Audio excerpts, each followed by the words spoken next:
Welcome to the Regen Doc Podcast, powered by dynamicathlete.com. I'm your host, Dr. Aneesh Garg. I'm Yale trained, Andrews trained, and a two-sport U.S. national team doctor here to help you make sense of regenerative medicine. My back went out again. What's really going on? Your back goes out once, you chalk it up to a bad lift or a weird night's sleep. It goes out twice, you start wondering. It goes out a third time, you're lying on the floor thinking something's actually wrong here. And you're right. Something is wrong, but it's probably not what your doctor told you. Let's get into it. Why does my back keep going out? I've done PT, I've done stretching, and it still happens every few months. Yeah, I think the gap here is recurrent back episode means tissue hasn't fully healed and that there's something going on that you're in this vicious cycle of I've got pain, I get out of it a little bit, and I still have this recurring pain. So a lot of it is also just how it's managed, right? So people tell you rest, some medications, do some therapy, and you'll be fine. By and large, the therapy part, I think, is the better component here. Generally speaking, in our office, unless you have a fracture, and even in that sense, rest is usually the wrong answer. So if you're out there and somebody told you just rest it, that's the wrong answer. Rice is out. Rest, ice, compression, elevation, out. I'm going to tease you a little bit on this one because I'm not going to tell you what's in. You're going to have to listen. But the rest and ice component, specifically those two, out. And so we talk a lot about movement as medicine. You're trying to move it unless you're actively healing it and protecting it. So I think there's a big difference between rest and active healing with protection. What do I mean by that? So if your option is to just lay on the bed and rest, I don't think that's active healing with protection. I think that is what it is. You're doing nothing and actually setting yourself back and making yourself weaker. So with these standard treatments of rest, medication, PT, but nobody's actually trying to understand in that situation, what's the cause? What's the root cause of the problem? Is this truly a back issue? Is this a hip issue that's showing up as a back problem? Is this an SI problem that gets overlooked far too much? And nobody talks about it. So is it the disc in your back? Is it the facet joint, the bony joint between the two vertebrae? Or is this coming from somewhere else? And I think the standard answer is those three things. So just rest it, take some medication, go do PT, and then we'll go back, right? And when those don't work, then it's like, now what? And then people lean into, oh, well, I'll get an epidural injection. We'll see how that goes. Oh, that didn't work. Let me go get surgery. So I think that's the gap here, is that especially with back pain, that can be so debilitating for people. This is where I would tell you, go read about EMTT and shockwave and look at PRP or stem cell options, because those are really valuable resources that you can take or utilize to help you with your pain. And it actually addresses the root cause, the diagnosis part, not just masking symptoms. So that to me is what the gap ends up being. Trent there. Please, thank you. My previous doctor said my MRI shows disc degeneration, and that's just part of aging. Is that true? Yeah, I think what people get wrong here is disc degeneration on MRI is almost universal after the age of 30, after the age of 40, somewhere around there. So people are getting this disc degeneration, quote unquote, earlier, but then it goes back to, are we treating the image or are we treating the patient? Like, what are we doing here? And so if it was just treating images, then you could just be in a room and select surgery, not surgery, surgery, not surgery. And I think that's part of the problem. And I think that's what people get wrong here. So when I hear live with it, to me, that's a lazy answer. That may be one of the laziest answers in medicine. Right up there with you're just getting older. So to me, that's not acceptable. And I think that's not a plan. That's just giving up. If somebody tells you that, you know what's coming. If you've heard this podcast before, you know what's coming. Walk out. That's a lazy answer. That to me is unacceptable. If you're in my family and somebody tells my family member that, I get pretty hot about it because that's not helpful. And so I think you're looking for a diagnosis here. And I think that's what people get wrong. And I think, what's the problem? What is causing you this pain? We got to figure that out first, right? So if we're using the EMTT and the shockwave and we look at it and we say, okay, like this is where you should be hurting based on your symptoms, based on your MRI. And then we start to diagnostically look at these things when you are looking at the imaging. And again, I go back to the same thing where I've said, I have a distinct advantage over radiologists in terms of they have the unenviable task of reading these images without the patient in front of them, certainly without a detailed history. We try to send them our notes and do everything so they at least get some modicum of what we're thinking. But they're trying to read without having anything on the patient. And so when we look at imaging, we get the patient with us. That's why we go over the imaging with them so they can understand what we're looking at as well. And I think that gives us a distinct advantage. And then you start to hunt for the diagnosis. Forensic chemistry used to be one of my favorite classes in college. And I look at this as almost like forensic regenerative medicine or forensic sports medicine. You're trying to work backwards and figure out, okay, well, what's causing this? What's the real issue here? Not just managing symptoms. So there's a lot of things that are different between you having pain, getting injection, a steroid injection in your back, an epidural, or having back surgery. So I think if you're interested in trying to find out what are these options, then I would tell you to go visit dynamicathlete.com, read up about EMTT and shockwave and PRP and stem cells and the Emsella chair and the focused shockwave to help you with your pelvic floor, to look at it from a mental standpoint. There's a huge mind-body connection in terms of back pain. And so when you look at something where how do I treat the person in totality from a mind standpoint, from a body standpoint, from a core standpoint, go on dynamicathlete.com, read about these options and see how these can be a really good fit for what you're going through here. And especially when we talk about dynamic ultrasound in terms of that space. So those are the things that we look at. Part of our protocols end up being our dynamic PRP plus, dynamic stem cell plus, dynamic shockwave plus, dynamic core plus, dynamic mind plus. So there's a lot of information on dynamicathlete.com. Just head over there and get more informed.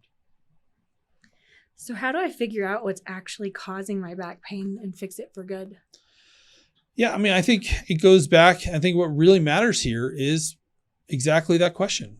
How do I find out what's exactly causing me the pain? And I think sometimes there's a little bit of a trial and error component to this where you want to make sure you're doing things for the right reason. We say this all the time in our clinic. We try to be really methodical and really go after this where your history tells me one thing, your exam tells me the same thing, your imaging or your ultrasound tells me the same thing, your response to EMTT shockwave or whatever else we're doing is telling me the same thing. And then you come back and then you give me feedback in terms of what that felt like. So now there's 5 things that are pointing me to the same direction. So could I be wrong? Sure, 100%. But then somebody's got to tell me why those 5 things are pointing to that same thing. So it isn't just sort of a one and done thing where you're just looking at an image or you're just doing an exam. It's how do you combine all of these things and give yourself the most reasonable explanation as to why this patient or this person or this athlete is having this issue. You cannot treat something if you don't have the diagnosis correct. I don't care how good you are. It's like, I give this example. Your refrigerator's broken, but you're going to go take care of the microwave and expect the refrigerator to be fixed. What are we doing? Right? That's the same analogy. If you don't get the diagnosis right and the target tissue right, I don't care what you do. I don't care if you do shockwave. I don't care if you do regenerative medicine. I don't care if you do surgery or physical therapy, whatever. You're not going to get it right. So figuring out what the diagnosis is the most important thing. And so, and I don't think that people put a great emphasis on that. They'll say, well, I hurt here, and then people will target where they hurt. There's a really good example, right? Like where people say I've got back pain, but it has nothing to do with their back. It's all SI stuff. It's all hip stuff. And then when you look at that and you take that pain away, and then they're like, you know what, my back feels better. And then you say, yeah, because it was never your back. And this is when people have had back surgery and they say, I still have pain. And then we do some of the work and they go, yep, that's exactly where my pain is. And that's what I was hoping I could get rid of with the surgery, and it's still there. Well, you fixed the microwave that wasn't broken in the first place. And now your fridge is still broken. So to me, that's what actually matters. You're trying to target the source, not just masking symptoms. And I think that's really the big thing. So regenerative medicine isn't about adjusting it or making sure people are in alignment or whatever. And so it's about trying to find what is the diagnosis here, what's causing the problem, and fixing that. And I think that's really the big thing. Can you actually fix chronic back pain with regenerative medicine?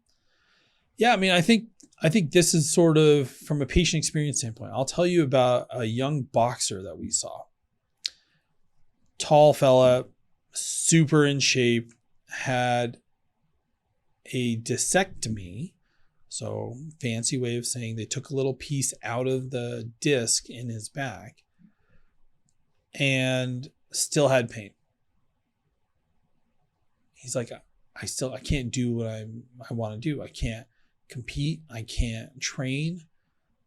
He was working in the furniture business and he said, works hard. I can't do the things I need to do being in the back storage room or trying to be on my feet all day.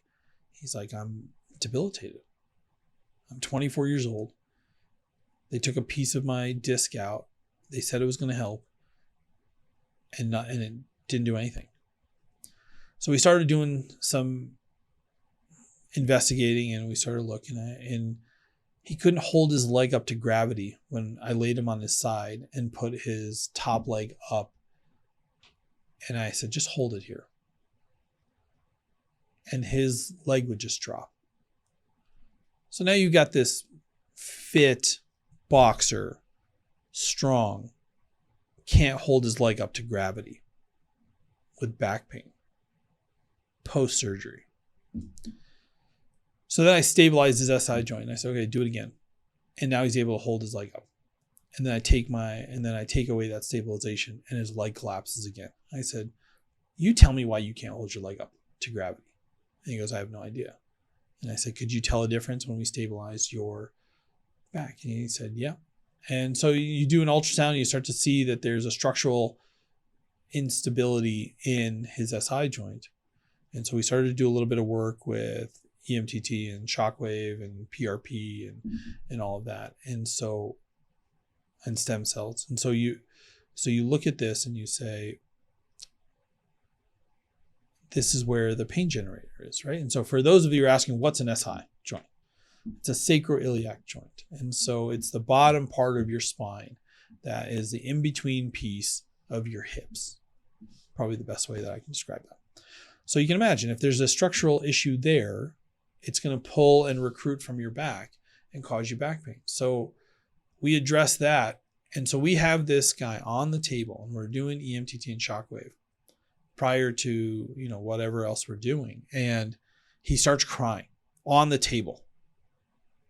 This guy who like knocks people out, right?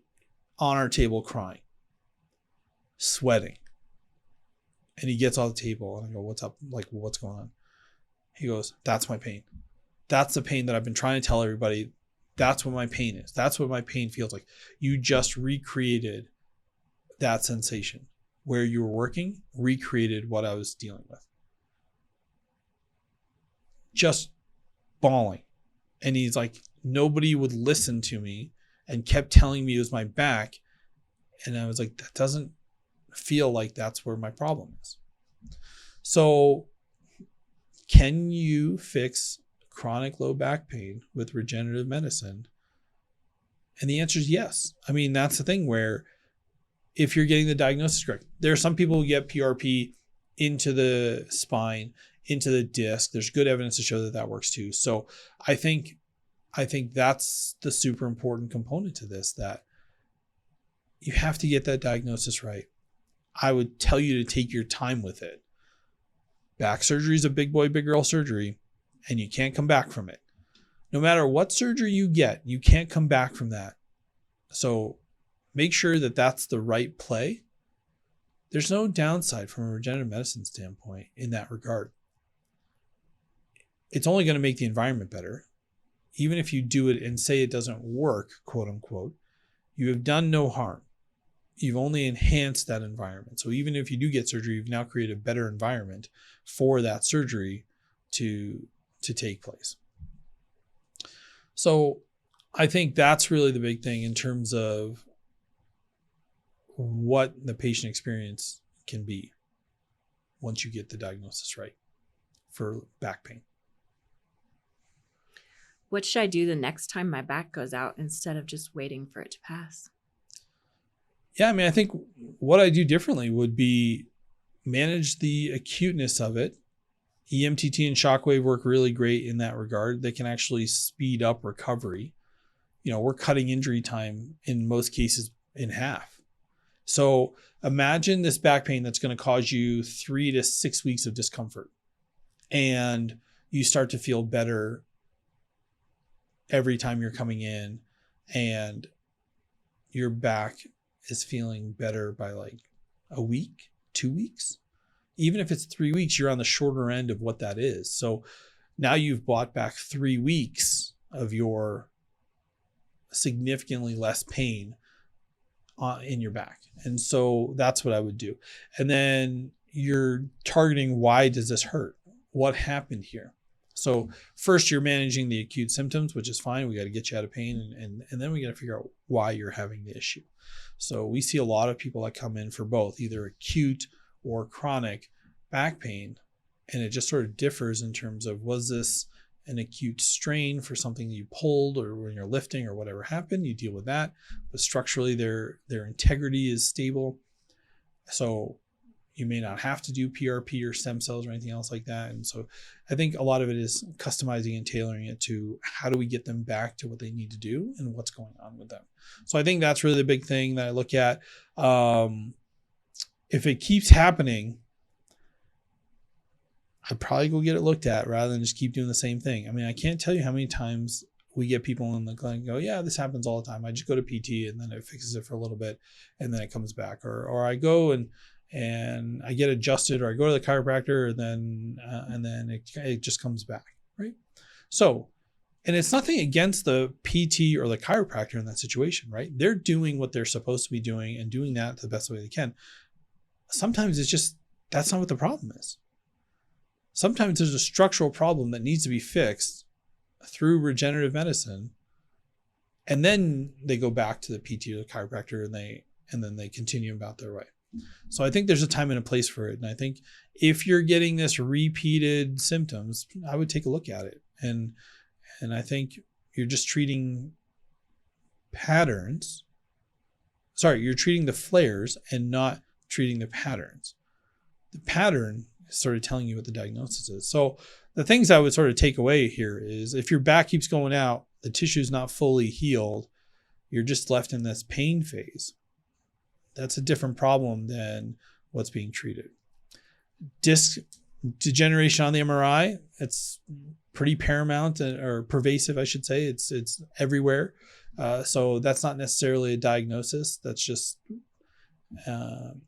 something that's noticed on imaging. So I would get a diagnosis and actually figure out what's going on, and then really stop treating these flares and start treating what the pattern is and what's causing them, and then kind of go from there. So if it's happened more than twice, I would go get it looked at and really try to find out what's the problem before you start to really get lost in the forest of back pain and eventual surgery if you think that that's where you're going, or an eventual steroid injection in the back. So that's what I would look at. These are the things that certainly where I think if any of this resonates with you, I would encourage you to go to dynamicathlete.com, read about the different options, read about what's available to you, see how we actually take care of the pelvic floor when we deal with back pain, and also your abdominal core in a way that creates a wall of support for you. So that way you can actually take pressure off your back. Plus we use the Examind in terms of how to handle this from a stress and anxiety standpoint, and the huge correlation between the mind and body, and how an activated nervous system can impact how you feel, and certainly from a back pain standpoint. So that's what I would look at, and we'll see you next time on the Regen Doc podcast.